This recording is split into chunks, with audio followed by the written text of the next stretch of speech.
This poem is for my people. All that's beautiful in my nation be black. Be singing mountains free of the earth, waning stone into nacreous cloud form, holiest dance floor, where our black lives thunder, soul clap the sun back on. This shine is all us. And this poem, entitled Soundscape, 51 Hallworthy Street, is about the street that I grew up on in Dorchester, not very far from this building. Rewind, Big Willie style, just the two of us. I hear the claw marks of loss climbing off our front stoop, cussin', tearing up the sides of the rock. I remember the 4th of July, castles in the sky, tiny rockets crying over my pops. Them stoop kids, I hear they grown now, slaying street, cop, snow, groundhogs march, get shot, they clap back. Our block had me hearing death at a young age. But the corner is bumping summer, summer, summertime. And heat cracks wide-eyed smiles like yolk in the streets. Somebody busts open a hydrant in Hallworthy, swells up, drowns in laughter. I hear it surge through my bedroom window, speakers shuddering against the wall. We didn't hear them. Dwayne's hesitant hands locked, hug the hall door. Open that door. I think I hear a safety click back. Steel raids on marble, our second story stone and glass screaming blue. I catch a wish purr in my mother's chest, feral breast heaving for the sirens to stop, else today mother us into song for the late night. As if that kind of luck a blessing, a rickety twang, a red metal storm in the earth's mouth forever. R. Kelly's I wish, I wish, I wish plays on repeat. I hear laughter, lapping everywhere. Dante, Dwayne, Tyrell and me, bouncing from mattresses to floor to ceiling, PlayStation's crystalline music on startup. The roar of us, tireless, challenging day to open and close what we made of careful youth. All of us, singing time to shelter home, our memories, our joy preserved, alive. Thank you all for listening. Those are two poems that are in my chapbook, Encounters and Other Poems. You can find it online. Follow me on Facebook, Evan J. Cutts, or Cutts Artistry, Cutts Artistry. I just want to share a few words on the importance of finances, which ties directly into this book. My dad left me with a quote that I think about often, and it is to monetize your intellect, right? Find what you're good at, what you're smart with, and find a way to make it profitable for you, to make connections, to build networks, you know what I mean, to live the life you want to independently. So I'm pursuing my art fervently. I went into college thinking I was just going to be a poet, but I find myself writing articles for Color Magazine. I lead writing workshops through Writers Without Margins. I'm trying to expand my repertoire and my skills, in a way that is still impactful and still I find passion in, and that's all through the art, through the writing. So again, mull over that, right? Monetize your intellect, find what moves you, what you can make last in the world, and see if you can't make some cash doing it. Thank you to Lifted. Thank you all for listening. Enjoy your Sunday.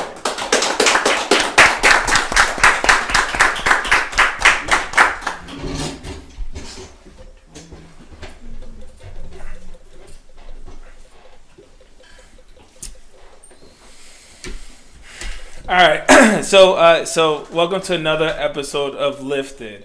I wanted to share that with you just to start. This young man is trying to do something different in the spoken word field, and I think that what he's doing is incredible. So just want to give him a shout out. Shout out to Evan Cutts as well. You can find him on his Facebook page. Next, I want to just give a couple more shout outs to start. I want to thank Sir Speedy on Boylston Street. They actually supported us with the banner. We also have a Bodega Project that kind of stopped by and supported us with some equipment as well. So I want to shout out them. And also want to shout out, it's like a podcast or whatever. So I want to give them some love as well. So they came out to support us today. So it's been a fun day. To get started for today, we have our host, right? So we have a host, Albert McKenzie. If you want to tell me a little bit about yourself, Albert. My name is Albert McKenzie. Currently work from Turin Realty. I'm a real estate agent. For the past 20 or so years, I've been doing mortgages. I was in banking for over 10 years, mortgages for about 7 to 10 years. The last 5 years or so, I've been doing real estate. So I have a little bit of touch in different parts of the market. And I'm here to just give a little bit of insight on how people like to get into the business of doing real estate, how to establish credit, and have some residual income on the side and pass it down from themselves to their kids. Yeah, no, I thank you, Al, for joining us. I mean, it's really awesome to have you because I know you have a lot of experience into this, right? Yes. All right, cool. So then, so we got Al here, and then we went and grabbed Lawrence Ronco with Ronco Realty. So I'm going to give your introduction, Lawrence, because this guy has been supporting me for years with good information. I've known him for about 8 years, and ever since I met him, he's been very supportive with like sharing information. Anything I ask him, he's like, "Yeah, sure, whatever, go ahead." So like he always gives me great information, and he's been in the real estate game for going on 40 years. He literally has about over 120 properties that he manages that are his properties that he's purchased, as well as close to 400 lots. So I mean, for me, when you look at individuals that's doing very well, you look for individuals like that, right? That are doing well, that are very, very, they love what they do, and more importantly, they're willing to share that information, which I think is hard to find, right? So for me, Larry, thank you for coming on. I just want to say thank you from Lifted. Thank you. Thank you as well. So absolutely, to get started, so talk to me about the real estate market. Why did you fall in love, and what do you like with the real estate market? Well, first of all, I think it's important to describe and discuss success. Success comes in many different ways, many different paths, different opportunities. It can come from family. It can come from your personal goals. It can come from status, lifestyle, also money. And for me, success started early on when I wanted to start my own business, which I started back in 1983 and built my management business and went on and built my own portfolio of houses and real estate, now in 4 states. So I think it's important, first of all, to decide what is important to people in success and what would really resonate to them as to what their goals are. It's important to have goals. It's important to have an achievement behind you, something that you want to strive for, and then take small steps to accomplish those goals. Absolutely. So I know you had mentioned some of those steps, but before we do that, you had said not everybody can be in the real estate, right? So what are something that you have to have? What are like to be successful in real estate? I think whatever you want to be successful in, it's real important to have a passionate for the area that you wish to be in. For me, it's always been real estate. I bought my first house when I was in high school. And not everybody does that, but that was something that I was starting to achieve, and it was important to me to see houses, see the values, check out and do the research on the different markets in the different areas, and establish where you wanted to be set up. I was originally born in the suburbs of Boston and chose Boston to be an area that I started my business in and has become pretty successful in. Where did you get this idea to begin with in high school? Like where did that come from? Because I mean, in high school, I know what I was thinking about, right? So what were you thinking about to the point where you were like, let me invest while I'm over here playing football and like doing all these other extracurricular activities, right? So what were like? I think it started with family. My father's passion it was to have a second home up in the rural part of Maine where his family was from. Our family was growing, and he wanted us as a family to be close to his family and his roots. So it was important for him to have a small house for us to go and stay in, so we weren't always bunking with the cousins and relatives. So we had our own house to use as a base and to be a close-knit family. My father found a piece of property that he really enjoyed and liked and was passionate about. It was very similar to his roots. In a particular house, it was an old farmhouse that had a lot of land. And we looked at the lot, and he decided this is something that he wanted, and we were going to purchase an 11-room house and with 20 acres of land. And we found out that the owner actually owned an abutting 80 acres, and it made sense. Did it make sense for us as a family to invest in 100 acres with a 14-room house as opposed to a 14-room house with 20 acres? I had 2 part-time jobs at that point, and my dad came to me and said, I'm here to support the family. You're a senior in high school at this point. If I run into trouble, what are your thoughts about buying the additional 80 acres? And I said, go for it.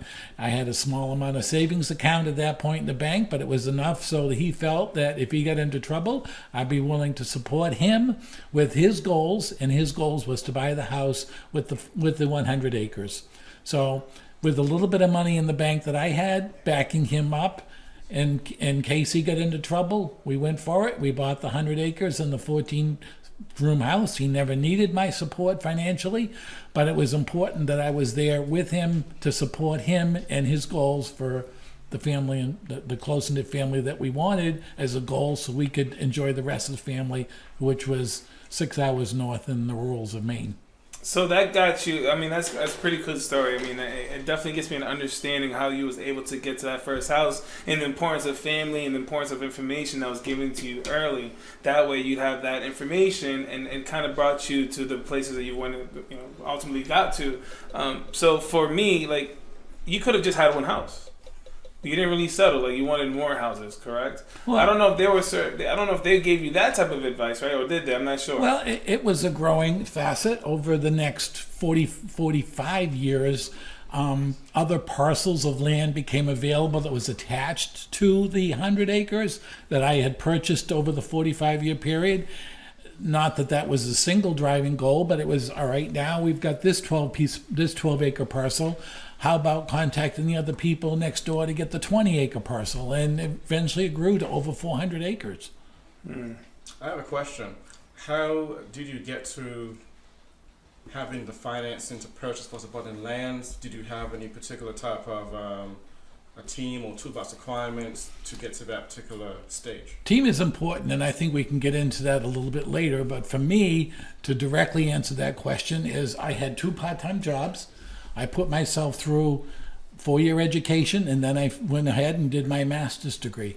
So I put myself through school, again with my father's support. If I needed money, I could tap into it, but I paid for that myself for the 6 years of education. It was real important and a lot easier back in the 70s to acquire credit. I applied credit anywhere that I could get it. So that was a big part, the credit, right? So Correct. That's part of the tool requirements I think I was referring to, is being able to have that credit to be able to buy multiple properties, right? So talk to me about the importance of credit to Well, you. Because again, that was kind of a very important role into what you were able to accomplish. Credit is very important. Number one, you want to make sure that you're paying attention to your scores, and you want to keep your scores as high as possible. And there are many ways to do that, and that could be a whole seminar on that alone. But it's important to know that that is an important element to make sure that you have credit, make sure you can obtain more credit, and make sure how you can get more at a cheaper rate. In the 70s, credit cards were just becoming popularized, if you might, at that point. So it was much easier to apply to 10 banks and get multiple streams of credit cards, which today I have probably over 30 credit cards. I don't know exactly how many I have. Just that you have the credit available, so if you need it, and the more credit you have and the more that you use your credit, it helps the scores. It also gives somebody that is willing to step up to the plate to give you an additional credit a much more comfortable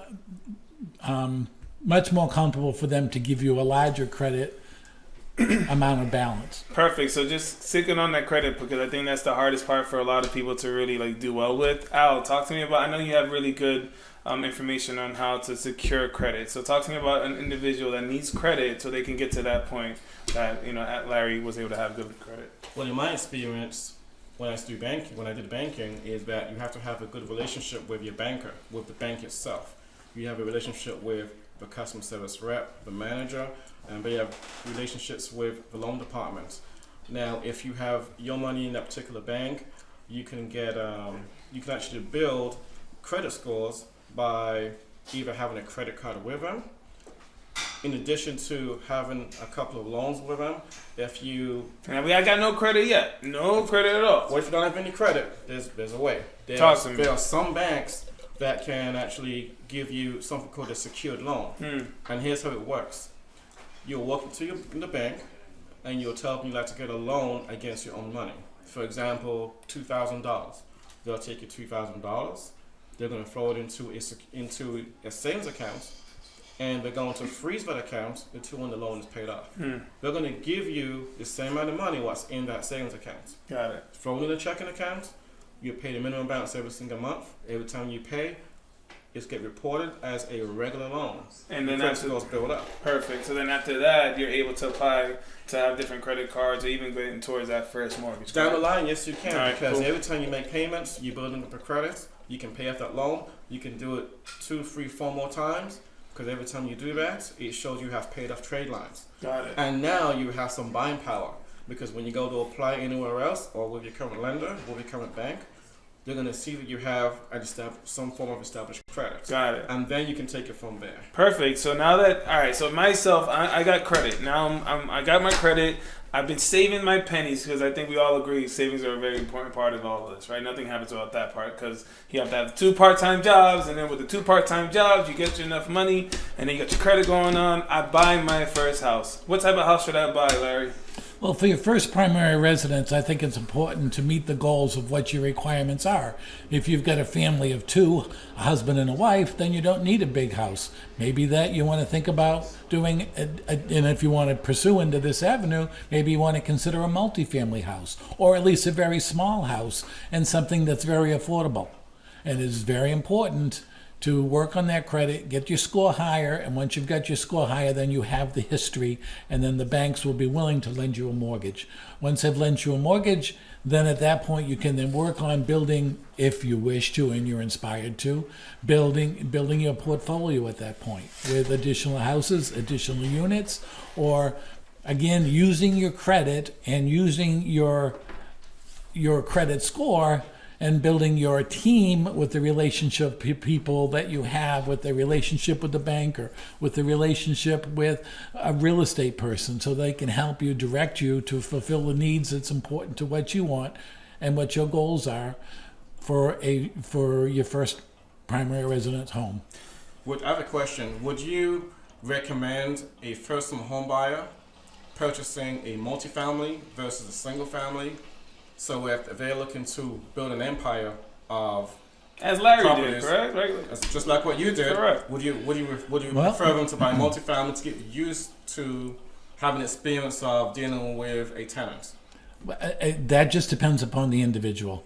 It depends on your experience. It depends on your comfort level. It depends on risk. Risk is an important word, and risk works great if you're using it in your favor, but you don't want to use it and step into something that you're not familiar with, that you can't control, that you have no experience with, and you need all of that to build into the risk factor to reduce your risk into the market. So now, all right, so I got my first, because the multifamily, I decided to go multifamily because I want to go ahead and try to attain more real estate, correct? So that's what I'm trying to do, because again, I'm trying to, you have a good, following here as far as what you've been able to accomplish. So someone wants to be able to implicate that, right? or duplicate that, I should say. So someone has that first multifamily mortgage, they're doing very well, they had it for a couple of years. Now I want to get to that second home. And I think this is where I feel a lot of individuals struggle with. They got that first mortgage, they've been doing all right with that. Now they need to get to the next level. Talk to me about getting to the next level, the business per I se. think now you're starting to build a business. You want to establish a business, and this is an area that you want to pursue in. I think it's important at that point to establish a company, whether the company is incorporated, whether it's an LLC, a limited partnership, or whether it's a partnership. That's when you use your tools, and that's when you use your contacts. So now you get that information from your accountant. Got it. If you have an accountant, if you've had a house of multifamily for a couple of years, because he needs to know where you stand in terms of, and you need to know where you stand in terms of your profits and where you're profitable in this two-family house. And find out where your strengths are and work on your strengths. Build a team, which is a group of people that can help you to achieve to the next level. You need your real estate broker. You need your accountant. You need your banker. You need to establish credit. All these pieces are components that are real important. So now you can start a business, establish a business, and be successful in the business. What are your thoughts about using equity in your first property to purchase another one? It's a risk factor again. Certainly it makes sense. It's important too. I think the next element that I would want you to get into is, if you're really going to start treating this as a business, then you're going to find that your leads are going to come from areas that you're going to drive the business. And what I mean by that is, what you want to do is you want to start acquiring property at a discount. So I want to get into that. I love the next segment of this, but again, how do we find the funds to get to that point? Is that the home equity? So the home equity, right? You've built your credit, so now you can get a line of credit for a second mortgage or a first mortgage. So it's okay to do that. It's a risk factor. But there's always going to be a risk, right? But you want to make sure you want to make sure that you've done your homework, because you want to be able to eliminate the risk as much as possible, or limit your risk as much as possible. The worst thing you can do is step into any field and not be prepared. If you're not prepared in any field, then you're going to not be successful and you're going to fail. It's going to be difficult, and you are going to have some setbacks, but you don't necessarily want to fail. Got it. You can certainly overcome the small setbacks as long as you've got the education, the experience, the team, and the tools to get you to the next level. Perfect. So I know for myself now, I've done my homework, right? And I think I have some equity built in that first home, and now I'm going to start building towards getting that second home. Okay. Al, I think you kind of worked with Lawrence earlier, speaking about what type of deals are you looking for? You want to look for deals that, like you said, the discounts, and discounts can form in different departments. Estate sales, the owner passed away, there's no will, they have to go to court, the court says it has to get sold, and usually those get sold at a heavy discount. Got it. Because family members just want to get paid. They don't want to deal with the hassle of fixing it up, paying the property taxes, paying the mortgage, paying anything with a house. They just want to get paid. That's where you can come in and make a decent offer, buy at a good discount. As an investor, you always want to purchase at a discount. The less equity, the more equity you have, the better it's for you, where you can build more equity and you can move on to the next property and so forth and so forth. Another department is probate sales as well. Okay. You can go downtown to the probate courts, and some of these houses, again, they have to get sold. Divorce is another one as well.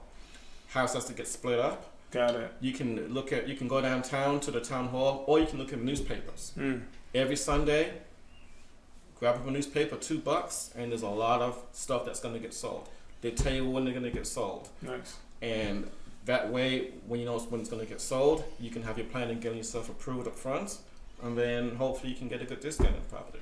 And then, I mean, now you got me motivated, right? So now I got the funds, I got the equity, I've done my homework, I'm looking for the type of buyer. What type of buyer am I looking for, Larry? And what are the percentage on the type of price I want to pay? It's important as a beginner that you really want to find the motivated sellers. You can go to your local realtor, which everybody in the world does, and you're going to find all kinds of properties that are retailed in value, retailed in price, where people have time, where they can market, where the real estate broker can market their house, and it can be sold at total value or true value. And the true value is determined by whatever someone's willing to pay you for the property. I, as an investor, like to look at different areas where we can get and purchase the properties at a discount. So that means that you're going to areas that are that most people don't go to, and that's the back of the newspaper looking under the legal sections. That's the finding out as where finding the individuals that are motivated to sell for whatever reason. You had a name for them. What are they called? Motivated It's sellers. motivated Correct? sellers. I mean, it's a real term, correct? Motivated Yes. sellers are out there, and they're out there selling their homes for a discount, and it's for situations that you just mentioned, Al. And there's other situations as well, but these are called motivated sellers. Am I right? Right. Also, a bank can be a motivated seller. It's at a foreclosure, the banks are not going to go in and do these repairs to these homes that need to be done. These homes that you're buying for foreclosures, REO properties, are not ready to be sold at retail. Certainly the banks want to get top dollar for the properties, but they're not worth top dollar, because if a person has lost their home to foreclosure, they're not keeping up the property at 100% standards, which is required to sell at a retail level through a regular retail broker. So again, finding those properties that need something that is willing, that you're willing to step up to the plate to put money into the property to get instant equity. And a lot of those times, depending upon the circumstances, depending upon the location in the country, I like to focus a lot in Florida. And I find that if you've got a 20-year-old roof, the insurance company is not going to insure the property, because they're not insuring property that has a risk of needing a new roof. Now, the bank is not going to be putting on a new roof, so I will step up to the plate. I will buy that house for cash. I will put a new roof on it, and now I've built instant equity in the property. There's certainly other things that need to be done to REO properties or foreclosed properties, but a lot of those are cosmetic that you could add to the value of the property. Those I like to buy usually somewhere around 60 to 65% of the value of the property. There's a timing issue. They need to be sold quickly, and that's what we're talking about. We're talking about a divorce or a probate, which is a death involved in a family member. It could be because the family lives halfway across the country, and so the location has no interest to coming back to an area or a house that you've identified that needs to be sold on a quick basis. You step up to the plate. You make the deal. Work whatever it takes to make the deal happen, and now you've purchased a house with some equity already built in. Like it. Al, talk to me about this, because I know you have an opinion on this as well. He mentioned something called REO properties. If anybody that doesn't know what it means, REO means real estate investment owned. Pretty much property is owned by the banks. Got it. It's been foreclosed on for a variety of different reasons. Got it. But so for me, I just want to, I think that's an important point, but I think what we got out of that is just keep all of your options open. You know, I have individuals that say, hey, I need a place that's on foreclosure list now, and they kind of focus in just on that. And I think that's fine, but you should also keep other channels, and I think that's what a takeaway can really be in this. Don't just worry about the foreclosure. That's part of it. Correct. Yes. But you want to be able to focus on different areas as well, and you utilize all resources. Yes. Like no Well, limitations. it's really hard to delve into 12 different ways to buy property. You become overwhelmed. I think it's kind of important is what do you feel comfortable with, and what do you feel like you can handle and accomplish. There will be letters sent out to individual owners in neighborhoods that maybe they're thinking about selling, but they don't want to list with the broker because they don't want 12 people walking through their home. They want just one person to step in, and they want to sell their home. That could be a motivated seller. You could deal with people that haven't, through auctions, which is properties primarily now that are bank owned but could not be sold because they couldn't get financed for one reason or another. That could be another area. There's more popular in other parts of the country is called tax deeds, where the county literally will sell the houses for taxes because they need to make sure that the county or the town has money to pay their bills, and they will make sure that the taxes are paid. So the taxes are paid by going to auction.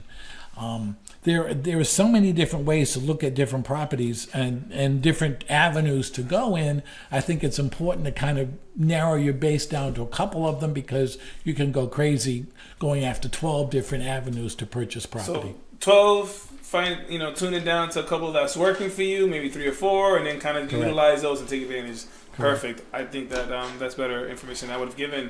Al, because you're in the real estate market and you're constantly working in that space, Yes. how do you support individuals into finding those type of opportunities?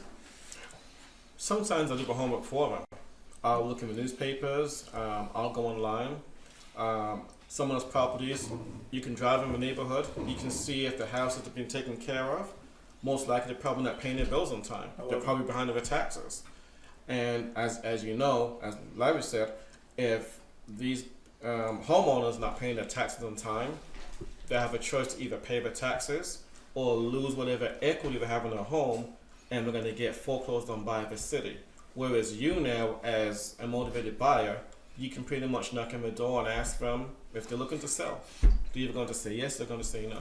So you're actually taking that initiative. You're not just waiting back for somebody to say, hey, I want to sell this property. You're saying, hey, I think there's an opportunity here for you to sell. I think you'll do really well, and that's kind of what you do as well. I think it's great to be the initiator, because you're taking a further step where everybody else is taking a step foot back and waiting for something to happen. Love it. Whereas you can go in, you can have a conversation with a person, and you can actually make a deal maybe on the spot. It happens over time. Love it, love it. Thank you guys for sharing that. I kind of want to start wrapping up. For me, myself, I think that it's very important for us to understand how attainable this is, right? This stuff is not out of the ballpark. You can actually attain. So the biggest mind block, or the first thing that would stop you from getting there is I think we all agreed upon earlier, is your mindset. Right? So Larry, talk to me about the mindset, how important that mindset is, how important it is for you to have that drive to be able to do these things, because it sounds easy, it can be really hard, but I think if you have the right mindset. So talk to me about that. I think it goes back to your motivation levels.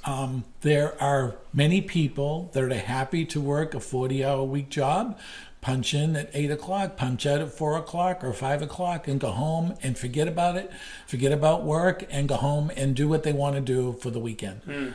There's also the mindset of people that step up to the plate to take the risk to do something a little bit more, maybe work a little bit more time, be a little more passionate, do a little more research, and take on a little more risk. By doing that, and then starting to build a business in an area that you feel comfortable and you have strength in, now is the time to pick up and learn the tools, get your team together, and work together to accomplish bigger and more success. Perfect. I'm just going to kind of wrap up for myself. I think I lifted. All we really want to do is get this information out. I'm not perfect, nor is my team perfect, but I think we all want to do better. And we bring individuals like Larry. Again, thank you for coming out, Larry. I think the information is vital. Al, thank you for your information as well. If you guys want to be able to find them, let me know. I can contact you with them. I think they're really good standout individuals that really care and want to be able to give you that information, that solid information. So let me know what I can do to support. Over here, we're going to continue to stay lifted and support. And that's all we have for you today. So stay lifted. Thank you. Thank you. Appreciate it, guys. Cool.